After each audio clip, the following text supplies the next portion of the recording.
está na hora. Está na hora. Está na hora. Sejam bem-vindos a mais um episódio do podcast Os Treinadores do Sofá. Mais concretamente o 9º episódio. Diogo, estamos on fire. É caso para dizer isso, certo? Estamos a bater recordes. Estamos a bater recordes e também fizemos uma gracinha, não foi? Foi. Se calhar vocês repararam que na quinta-feira, agora, nós estamos a gravar, nós estivemos em direto durante alguns 10 minutos. Precisamente Pouca coisa. a falar sobre isto que nós vamos falar. Porque eu, em vez de pôr iniciar a gravação, pus start streaming. Mas faz parte. Faz parte. Faz Mas parte, não tu é? disseste quando eu cheguei aqui à tua casa que tiveste mais um momento de Sanone. Eu disse não, mas vais ter. O problema... Não, isto já ficou, esta palavra ficou em direto e isto interessante mesmo. Isto é assim, aconteceu, mas pronto, as pessoas, se calhar acho que houve duas pessoas que tiveram a ver, não disseram nada sequer, mas é tranquilo. Faz tudo parte do nosso crescimento. É dores de crescimento, não é? Dores de crescimento. Pá, eu acho que, sinceramente, devias ir dar um lance. Devia de dar um lance, Devias, obviamente. acho que devias, Eu devia mas, ter, mas não é para isso que estamos aqui para falar, não é? Não. Mas estamos para falar para outra atitude que poderia ter tido a mesma repercussão, que é o Mundial 2030 passar pela América do Sul. Exatamente. A decisão é oficial. Portugal vai receber o Mundial 2030. Portugal, Espanha e Marrocos, que era a candidatura. E depois existem as más decisões e existe esta decisão. Porque também vai passar para a Argentina, Paraguai e Uruguai nos primeiros 3 jogos por causa do centenário do primeiro Mundial de 1930. A meu ver, e mesmo achando que Portugal, Espanha e Marrocos tenham tido uma boa candidatura e em si acho interessante estarem a passar por Portugal, Espanha, neste caso a Península Ibérica em si, e Marrocos, acho que a decisão de ter Paraguai, Argentina e Uruguai. É, exatamente. Paraguai, Uruguai e Argentina, isto são nomes assim um bocadinho parecidos.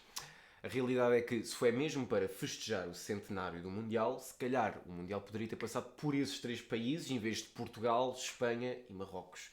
Porque a realidade é que vai ser um Mundial histórico. E a realidade é essa. Não se pode tirar aqui esse ponto, porque vai ser um Mundial que vai se passar em 3 continentes. América do Sul, África e Europa. É a primeira vez, mas também tendo em conta aquilo que nós já sabemos, que os jogadores cada vez mais com mais lesões, Mais fadiga, mais cansaço. Seja psicológico ou físico. Temos cada vez mais jogos, temos jogos em mais competições. A própria pré-época tem competições em que é obrigatório comparecer com certos jogadores, porque é um marketing também já na pré-época. Exatamente, e faz parte. E eu acho que cada vez mais o futebol já era, mas hoje em dia muito físico.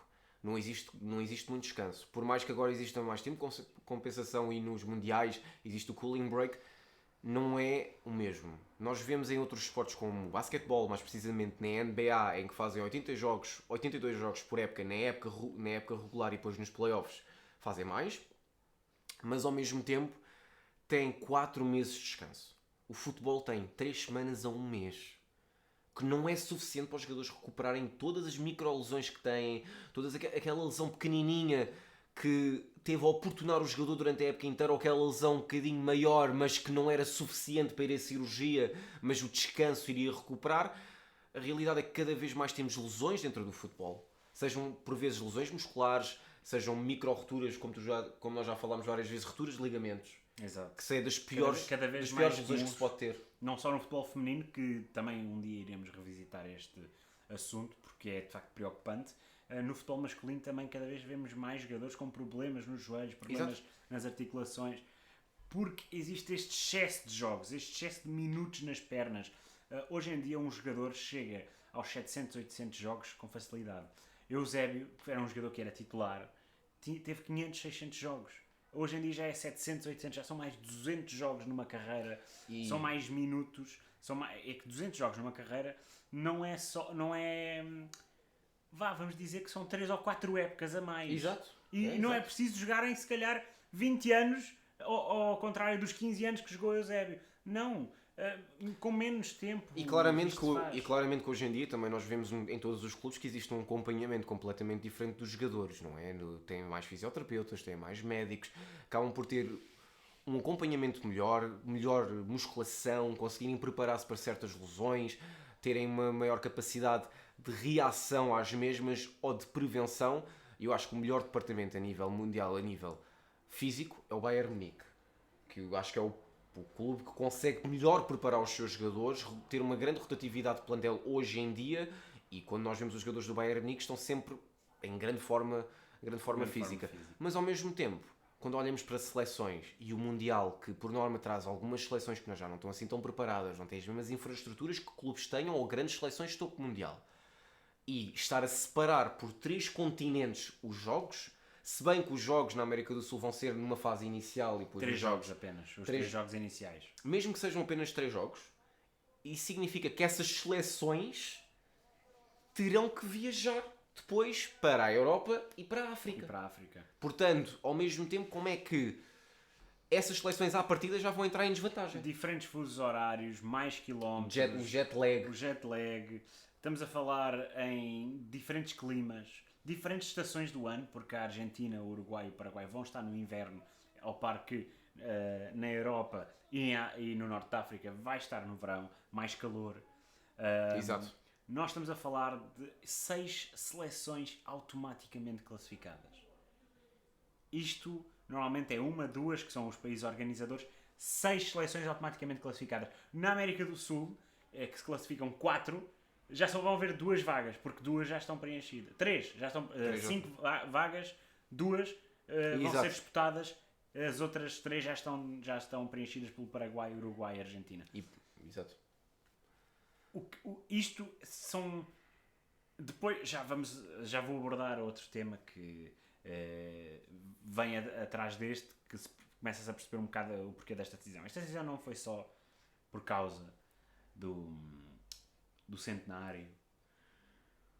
Não foi por causa disso. Foi uma decisão um pouco extra-futebol do que propriamente pelo desporto. Foi uma decisão monetária.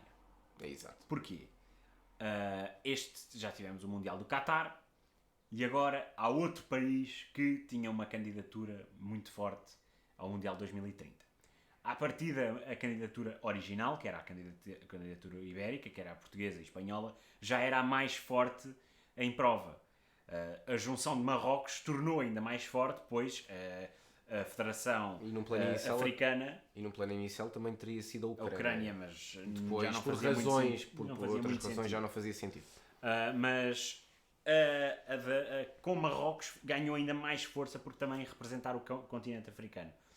O que sucede com esta escolha é retirar a candidatura Argentina, Uruguai, Paraguai do próximo Mundial 2034, que ganha assim uma candidatura fortíssima e francamente polémica, que é da Arábia Saudita.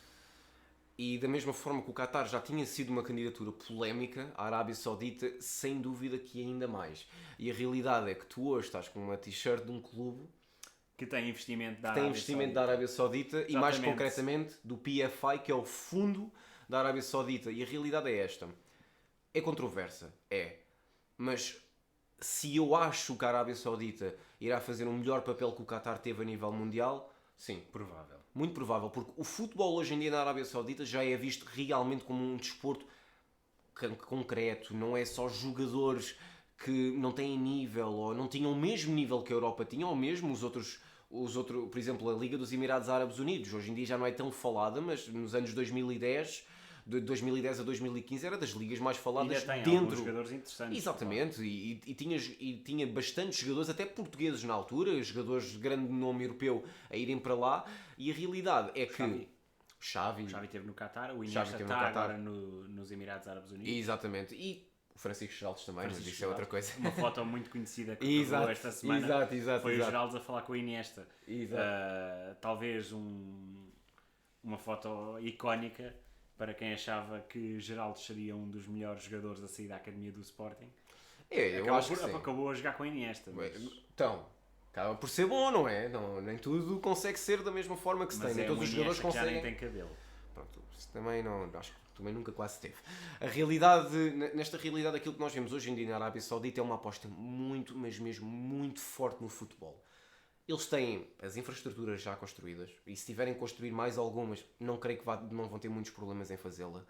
Têm cada vez mais jogadores de renome para apoiar essa proposta, apoiar essa candidatura, mas o problema da Arábia Saudita receber o Mundial nem é o futebol, nem as infraestruturas, nem é o dinheiro, não é eles serem bons anfitriões, é todas as questões fora.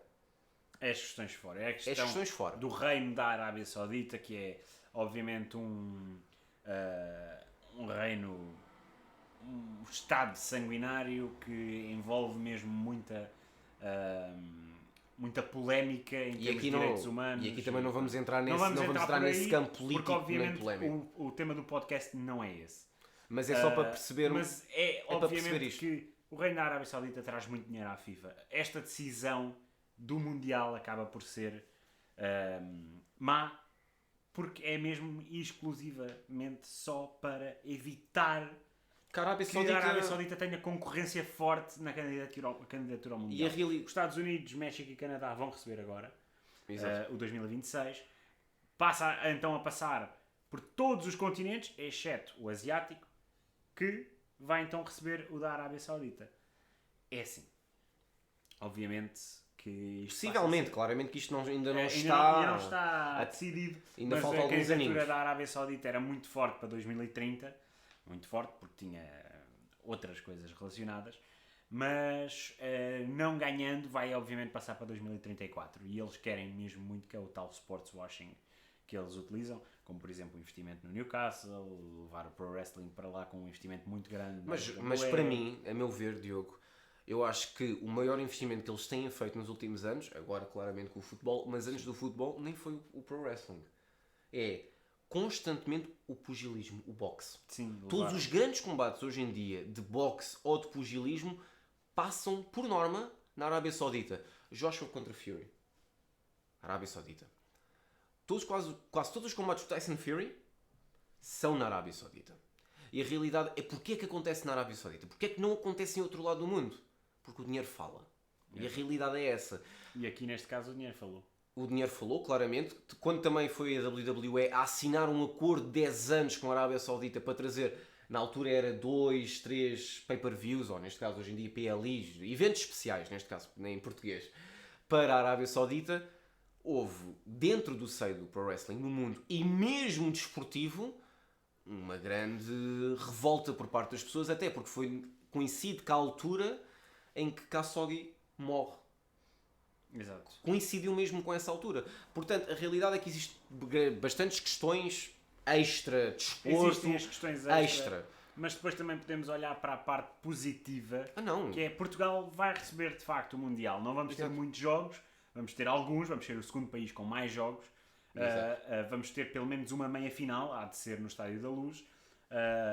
Portanto, sim, exatamente. Pelo menos esse era o plano original e acho que se vai manter, porque o único estádio capaz de receber uma meia-final e final em Portugal é de facto o Estádio da Luz, por causa do tamanho. A não ser que até lá existe claramente uma reestruturação das infraestruturas de outros estádios já falei isso com algumas pessoas. Possam fazer isso acontecer. No entanto, não é provável. Não, eu não creio que seja provável também. O Sporting, para o fazer, era um investimento que não faz sentido para o clube. Não. Nem para o contexto do Sporting, porque não é um clube que tenha uma procura de bilhetes monumental atualmente. O Porto também não me parece que esteja com muita vontade, aliás, porque fazer, porque também o próprio Porto não está Exato. em condições financeiras para tal. E o estádio também é icónico. Da forma como o estádio está construído é Exato. um pouco icónico. Portanto... No que toca à situação do Benfica, já foi falado ultimamente, mas o Benfica é mais falado já desde que foi construído o estádio, essa possibilidade de aumentar Exato. para 80 mil, por uma simples razão. É que o Porto e o Sporting perderam cerca de 20 mil a 25 mil lugares quando mudaram de estádio. O Benfica perdeu para metade. Sim, porque o Benfica tinha 100 mil lugares no anterior estádio. O anterior chegou a levar 120 mil pessoas e em momentos de loucura foram registados cerca de 140 mil. Sim, portanto, histórias do meu pai, histórias dos nossos pais. Portanto, nós estamos a falar de uma perda para metade daquilo que era o normal do Benfica. Obviamente, para o contexto da época fez todo o sentido, para o contexto atual ainda faz sentido. Mas não estou a ver essa possibilidade. É possível que aconteça se o Benfica também, com isso, porque quando nós o Benfica tinha que ter vários anos a esgotar constantemente. E Mas atualmente não é nesse sentido. vais ver um jogo à segunda-feira à noite entre o Benfica e o Chaves e não estão lá 60 mil Mas pessoas. aquilo que eu estou aqui a tentar dizer eu vejo isso a acontecer no Estádio da Luz, mas não só também por motivos futebolísticos ou desportivos. Também Vejo por também, a situação de palco. exatamente, grandes concertos também acabam por passar. O concerto do Ed Sheeran, Sim, que passaram no Estádio da Ed Luz, Sheeran, escutou. vem agora a Taylor Swift, teve lá os Rammstein, vai passar a ser uma sala também, a maior sala de concertos. Eu acho que se o Benfica expandisse para 75 mil, 80 mil, não era só a pensar no futebol. Era a pensar no resto. no resto. Porque a realidade é que o Benfica ganha muito com estes concertos. Ganha bastante dinheiro com eventos. O arrendar eventos. é muito grande. Mas a falar dentro do Mundial 2030, eu acho que Portugal, se recebesse sozinho, e isto foi uma coisa que nós já falámos, não em podcast, não teria as infraestruturas. A realidade é que Obviamente. iria levar o país à ruína e não é isso que nós queremos ver do nosso país. Já foi o que aconteceu no Euro, não convém que aconteça outra vez. A não ser que fosse para reabilitar os estádios que já tinha, mas mesmo assim... Mas assim não faz sentido. Esta candidatura com a Espanha fazia todo sentido, porque a Espanha tem vários estádios prontos para isso, Portugal tem 3. E vários clubes Talvez com, mais com alguns, grandes por palcos. exemplo, o estádio de Aveiro, o estádio do Algarve, também De Leiria. podia receber talvez um Leiria jogo também. da fase de grupos, que 30 mil pessoas dá perfeitamente, o de Leiria. Mas os grandes estádios que vão receber estes jogos faz todo o sentido. E isto é bom, passar por Portugal, 2030, não vai ser um evento que vai requerer um investimento brutal, não, vai ter que ser se calhar mínimo de logística. Mas acho que vai ser mas mais vai para trazer- receber os vai- adeptos. Portugal vai receber adeptos, vai ser injetado dinheiro na economia. Sim, verdadeiramente injetado dinheiro na economia, e acho que perceberam porque é que eu disse isto. Este evento faz todo o sentido sendo organizado com outros 2 países, ou só com a Espanha.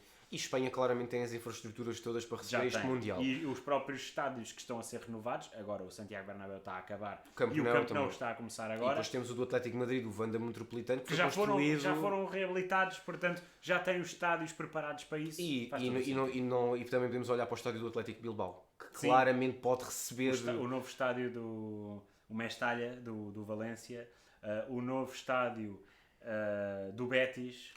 Então estão todos está tudo já em preparados. perspectiva para seguir esse caminho. E a realidade é que Espanha e Portugal olharam um para o outro e disseram: para que fazer sozinhos aquilo que nós podemos fazer juntos? Exato. E nós já tínhamos falado nisto num podcast anterior, quando a La Vuelta foi anunciada que em 2024 regressa a Portugal 27 anos depois, começa em Portugal. Isto já é para demonstrar que Portugal e Espanha conseguem ter essa sinergia. E a realidade é que durante muitos, muitos anos, também por razões claramente históricas, Portugal e Espanha sempre estiveram separados, apesar de ser os nuestros hermanos e serem Atualmente, irmãos, sim. a realidade é que por razões históricas sempre tiveram desassociados por questões territoriais. E a realidade é que hoje em dia estamos a ver mais uma aproximação de Espanha e Portugal, mesmo neste nível. E isso é muito importante se ver porque mais vale unidos do que separados. E a realidade é que o Mundial 2030 vai demonstrar isso. A inclusão de Marrocos apoia essa inclusão porque é mais fácil, como tu disseste, ir de Lisboa à Casablanca do que ir de Lisboa a Madrid, portanto... É menos distância, não é mais fácil, mas... mais fácil. menos Não, é distância. fácil, metemos no barco e vamos lá dar. Mas obviamente que isto faz todo o sentido, acho que é uma excelente notícia para Portugal. Agora, o extra é que eu acho que é ridículo o que nós estamos a ver. Nem todas as decisões que vão ser tomadas vão ser sempre claramente positivas. A realidade que nós podemos tirar daqui é que Portugal vai receber o maior evento do mundo, a nível desportivo, mesmo que seja recebido a nível parceiro, recebe. E a realidade é que nós hoje em dia já podemos dizer que no começar o século XXI, Portugal já recebeu o Euro 2004 e vai receber o Mundial 2030. Portanto, isto é um marco muito importante também Já a nível recebemos desportivo e da aposta que 3 Portugal finais de Liga dos tem tido. Campeões também. Exatamente. Duas forçadas, mas uma... Não importa, isso não importa. Se é forçado ou não, não importa. O que importa é que na história está lá, não está? Exato. Então pronto, é isso que importa. Mas acho que neste assunto também não existe muito mais a dizer, já cobrimos tudo aquilo que era Não, só à falta volta. cobrir. Em 2030 achas que Portugal é campeão do Mundial? Temos capacidade para isso, vamos ter a geração para isso. Vamos ter uma boa seleção, até pelo menos o expectável é que até meados de 2030 teremos uma seleção bastante competente.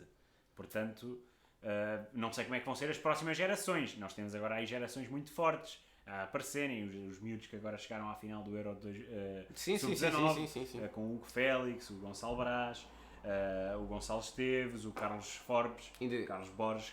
Temos o Gonçalo Borges da equipa do Borges do Porto. Temos miúdos a aparecerem, João Neves, exatamente. António Silva, que vão estar... O Roger também do Braga. O Álvaro Jaló, que pode vir a representar Portugal, nunca se sabe, mas existe material para isso. Eu acho que é esperar para ver na altura que esperemos que estejamos nós empregados a ir ao estádio. Isso era bom, não era? Isso era muito bom. É o objetivo. Portanto, quem estiver aí a ver e quiser, ao TDS TV. Ao TDS, comecem a dar todo o apoio, partilhem, que é para o nosso trabalho chegar mais longe. E por falar agora, antes de mudarmos para o nosso, pois é. que eu tenho aqui um drip diferente? Eu já tinha referido, não era? Estás com um novo castelo, não é? Estou aqui com o Newcastle, que podia ser, por causa do tema, o facto do Newcastle ter atropelado o PSG esta semana. E por falar em atropelar, foi uma equipa da Arábia Saudita contra uma equipa do Qatar também. Foi, praticamente. Mas sempre lembrar que o projeto do Newcastle é muito diferente daquele que nós estamos habituados aos investimentos. Sim, tem até mesmo muito diferente do que foi o investimento do Manchester City. O Newcastle tem tido um projeto em que, sim, vai comprar alguns jogadores de renome, mas são jogadores que tenham progressão para o projeto futuro. Exato. Portanto, não é comprar jogadores já estabelecidos. Aliás, foi na época passada, 2 épocas passadas, quando contratam Alexander Isaac.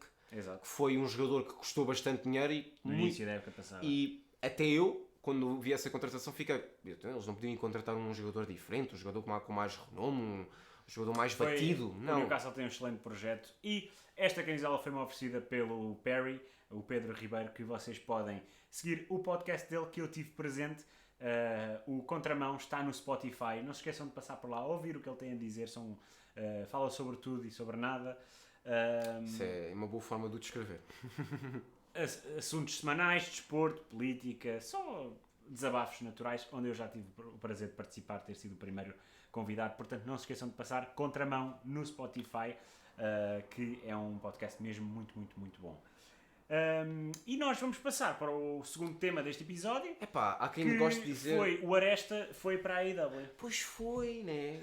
Pois foi. É Adam Copeland, mais conhecido por nós e por toda a gente neste mundo como Edge, saiu da WWE. Também conhecido por alguns como Long Nose, na série dos Vikings. E também como Sexton Hardcastle, se fomos aí. Mas pronto, vamos continuar. A realidade é que Edge acabou o seu contrato no dia 1 de outubro. Exato, com a WWE. Com a WWE e... a sua empresa há 27 anos. E assina pela AEW Os rumores já tinham um Edge na AEW, mas a realidade é que todos os fãs mundialmente ficaram... Não me parece fazível. Não vai acontecer. Eu confesso que para mim é extremamente esquisito. O Edge, ou Adam Copeland, como nós vamos ter que começar a chamar. Sempre que tu começas com Adam Cole, eu ouço Cole. É diferente. Exatamente. O que toca ao Adam Copeland é um produto da WWE. É uma homegrown star. Ele ganhou toda a sua notoriedade e a sua personagem. E é esquisito. É um WWE guy 100% e é esquisito ver no outro lado. Ainda por cima com outro nome que não é Edge. Embora o Adam Copeland já fosse uma personagem ou uma pessoa conhecida. Até porque pelas suas prestações como ator, que Exato. Sem dúvida é dos melhores atores saindo da WWE. Exato, sem dúvida. Muitos papéis, também muito forçado pela sua retirada. Sim. A nível de motivos de saúde na altura e que nunca mais físicos, seria possível voltar ao wrestling. Ele que é um grande fã de wrestling e daí a sua ida para a AEW para poder potenciar outra empresa. E contribuir também para o sucesso de jovens wrestlers, também maximizar todas as suas oportunidades. E a realidade, o mesmo disse, eu na WWE já não tinha muito o que fazer. Eu queria fazer mais, mas eles não tinham essas oportunidades para mim. Ele conseguiu afrontar Finn Balor, Seth Rollins, Roman Reigns, Daniel Bryan / Bryan Danielson. Agora que tu vês isto, o double pin do Roman Reigns ditou a próxima era da AEW. Exatamente. Ele já tinha feito aquilo que queria. Ele tinha a sua bucket list e ele disse que estava a ficar pequenina. Defrontou Damien Priest, defrontou o Dominic Mysterio, defrontou o Sheamus, defrontou o Grayson Waller, defrontou novas estrelas e fez novas estrelas. Portanto, defrontou o AJ Styles. Só não Nós estamos a defrontou, falar- só não defrontou alguém que eu gostava que ele tivesse defrontado, que era o Gunther. Sim, faltou Foi o único. Foi o único em mas nível, para mim. Adam Copeland foi para a AEW e entrou com estrondo. Com a mesma música. Com a mesma música. Com uma grande vinhete. Acho que a forma como introduzem o Adam Copeland dentro da AEW, com toda aquela filmagem por trás, é interessante. E o mais interessante nisso é que também foi utilizada outra música dos Alter Bridge, foi Cry for Achilles. E uma coisa muito interessante é que esta mudança não é só da Adam Copeland da AWE para a AEW, mas parece-me que dá uma sensação que as duas empresas se entenderam muito bem no que toca a esta troca. É que Exato. confirmou-se que Jade Cargill Já há uma semana atrás, Há mas uma quer dizer menos semana. coisa. vai estar então na WWE.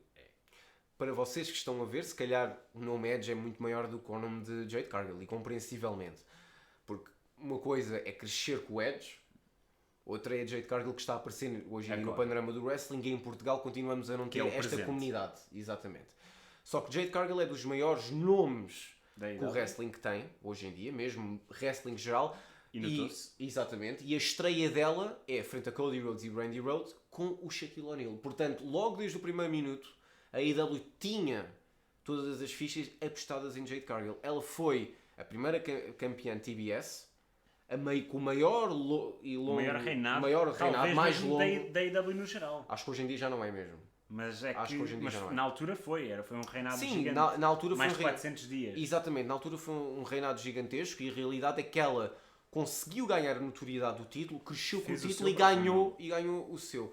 E ganhou também sua própria notoriedade. A saída dela para a WWE não deixa nenhum remorso na AEW. Não, Zero remorsos. toda a gente ficou... Super apoiaram-na E a mesma coisa que sucedeu ao contrário. com o Edge. O Exato. Edge chegou ao fim do seu ciclo na WWE, ele sente que não é a altura de se retirar, ainda tem mais para fazer, e sinceramente todos gostamos de ver isso, principalmente porque o produto da AEW e o produto da WWE neste momento estão tão bons que é muito conteúdo de wrestling para ver. E a realidade é que, cada vez mais, eu estou a ver que todos os adeptos de wrestling já não estão a ser tão tribais. Ainda houve muita tribalidade nesta mudança do Edge. Mas já não tanta como se calhar Mas- terias há 3 anos atrás. Se calhar por há 3 exemplo. anos atrás haveria mais. Hoje em dia eu acho que a AEW já conquistou o seu nicho e já está-se a começar a expandir para um público geral, e a realidade é que o produto da AEW está cada vez a consolidar-se Foi o mais. quarto aniversário esta semana. Foi o 4º aniversário, o último pay-per-view Wrestle Dream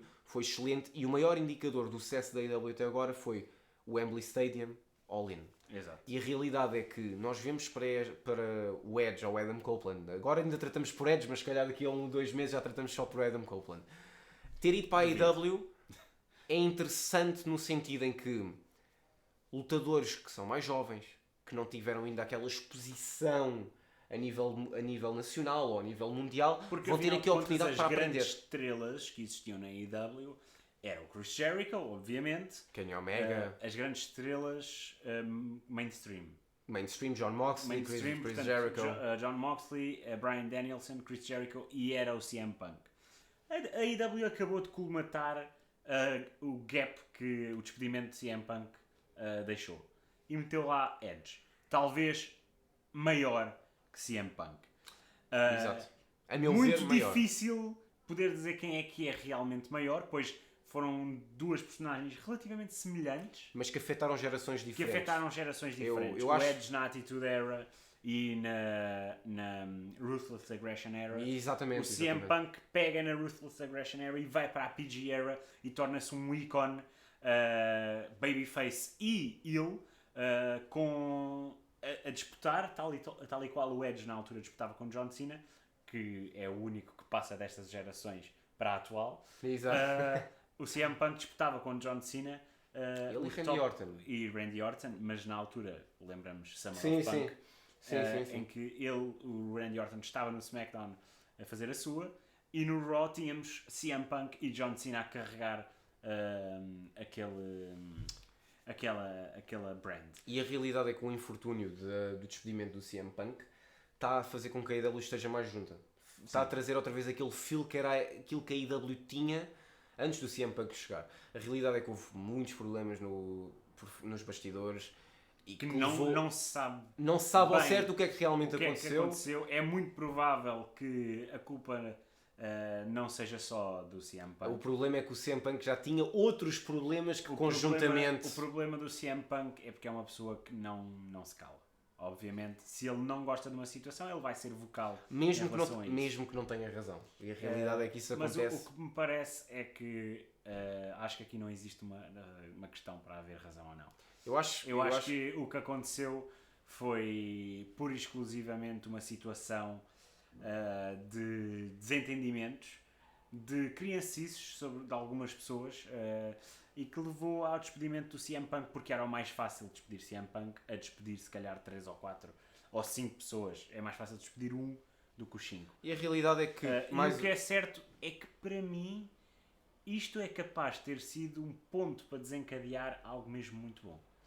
Que é Adam Copeland vai para a AEW continua fortíssima, com um excelente conteúdo e agora há aqui uma porta aberta para o CM Punk voltar para a voltar à WWE. WWE. E os Será rumores interessante. são mais fortes que nunca. Será interessante, no entanto eu não acredito nessa possibilidade. Mas isso sou eu, também entendendo que o Triple H não gosta do CM Punk nem por nada. Mas eles E a já realidade? resolveram as suas situações. Mas não acho que resolveram nesse nível. Mas o problema é que o Triple H não manda em nada. Pois a realidade também é essa. A realidade é que quem manda é Tony Khan, que foi mesmo... Tony muito Khan o não, Nick Khan. é aos canos. Que foi mesmo muito vago na sua resposta no que toca ao CM Punk e que apenas mencionou que era um ativo que traz dinheiro e a WWE faz parte de uma empresa que quer dinheiro. E depois a outra grande fala foi a de Shawn Michaels. Sim, mas o Shawn Michaels disse estritamente para o NXT e a realidade é que eu não vejo o CM Punk ir para o NXT. Obviamente que o CM Punk não iria para o NXT, exceto podemos ter sempre a estreia no próximo NXT, que vai dar à mesma altura da AEW. Mas não vejo isso a o que eu acontecer, vejo isto mais provável de acontecer, e de acordo com os rumores, que eu gostava mesmo muito que acontecessem. Eu sou a favor do CM Punk de regresso à WWE, até porque eu sinto que a carreira do CM Punk não pode acabar assim. Não, eu vejo aqui duas formas também disto agora acontecer. Também, tanto vejo ele ir para a WWE, também como eu vejo ele a retornar à AEW. Eu já não vejo isto. Não vejo a retornar agora. Eu Ou acho então que ir mesmo para a New Japan, que ele continua a gostar desse estilo. Portanto, acho que existem o CM três aqui. Punk Três tem versões. uma grande oportunidade no próximo Survivor Series. Concordo de completamente fazer contigo um nesse sentido, regresso mas em não vejo grande. acontecer. Chicago, CM Punk, nesta oportunidade, seja para defrontar Kevin Owens, seja para defrontar Seth Rollins, porque existe aqui material. Gunther, seja para defrontar Roman Reigns, seja para defrontar quem quer que seja, CM Punk is the best for business. E no que toca a isso, ele era o maior vendedor de merch da AEW, que era inegável, e nesta altura vai ser difícil, obviamente, destornar o LA Knight no que toca a merchandising, mas isto é algo que a Endeavor vai querer. Talvez não é aquilo que a WWE queira, mas a Endeavor e a TKO querem. Mas mais uma vez, eu vejo dessa forma e também ao mesmo tempo não vejo, porque também a Endeavor já viu o que é que o CM Punk também fez no UFC. A realidade é que o CM Punk queimou muitas pontes. A situação do UFC foi obviamente estúpida. Uma pessoa Claro, sem qualquer não tipo vale de treino. E o Dana White ali não o Dana White só viu dinheiro. Só viu trazer fãs para irem ver CM Punk. E sinceramente, vamos ser sinceros, o CM Punk não tinha treino nenhum de mixed martial arts e nunca ninguém devia ter permitido que aquilo acontecesse. Mas agora aqui também para perceber, CM Punk indo para a WWE é claramente uma troca interessante com o Edge. Exato. E a realidade é que o Edge na AEW vai se calhar fazer tão ou melhores números que o CM Punk faz porque tem o efeito nostalgia.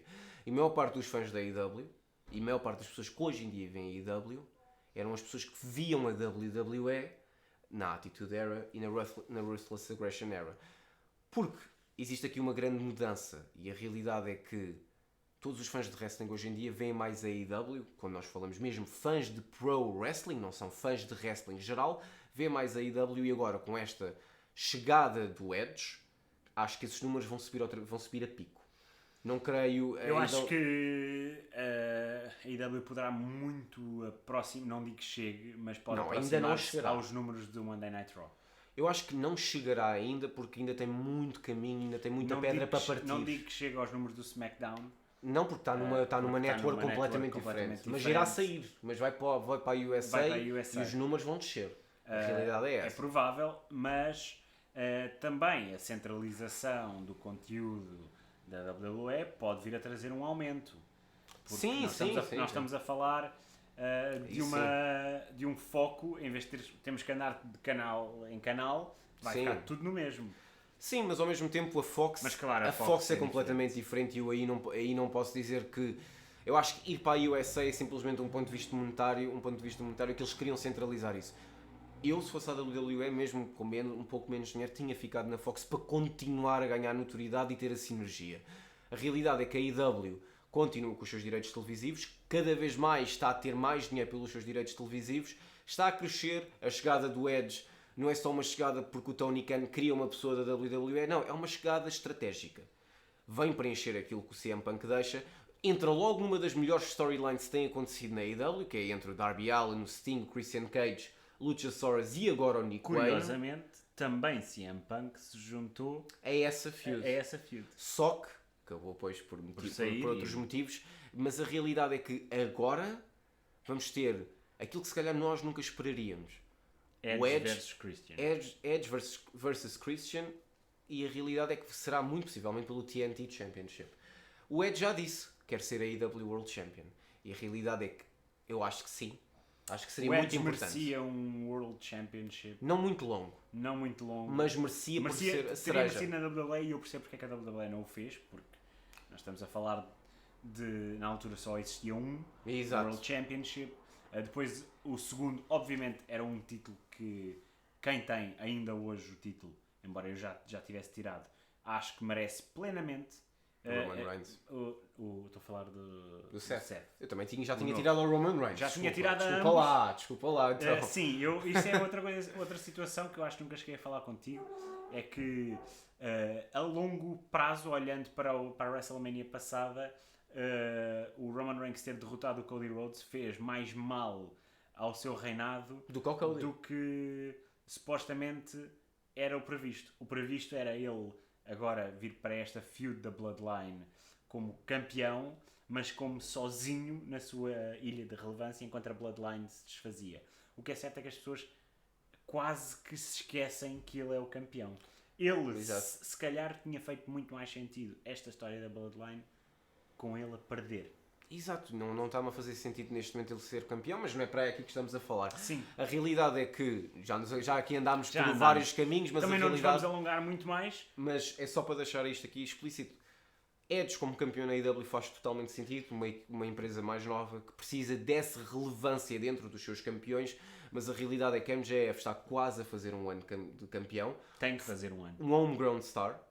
E a realidade é que dos melhores wrestlers do mundo. Um dos melhores, indiscutivelmente, seja a heel ou babyface. Ele neste momento está na run of his life. Vejo ele um dia a ir para a WWE. Vejo. Mas não já.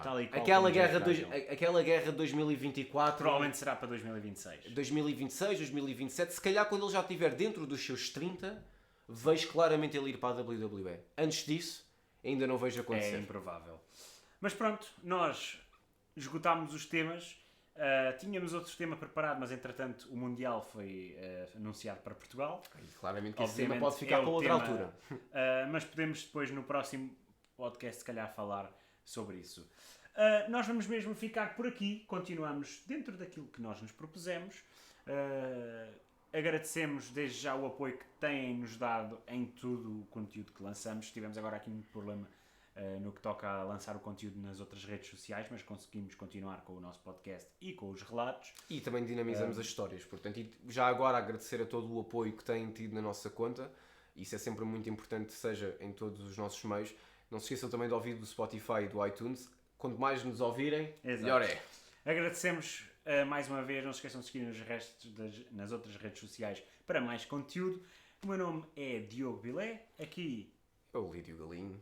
e nós somos os treinadores do Sofá. Muito obrigado por terem estado aqui no nosso 9º episódio da 3ª temporada e vemo-nos para a semana no 10º. E não se esqueçam, fiquem no sofá.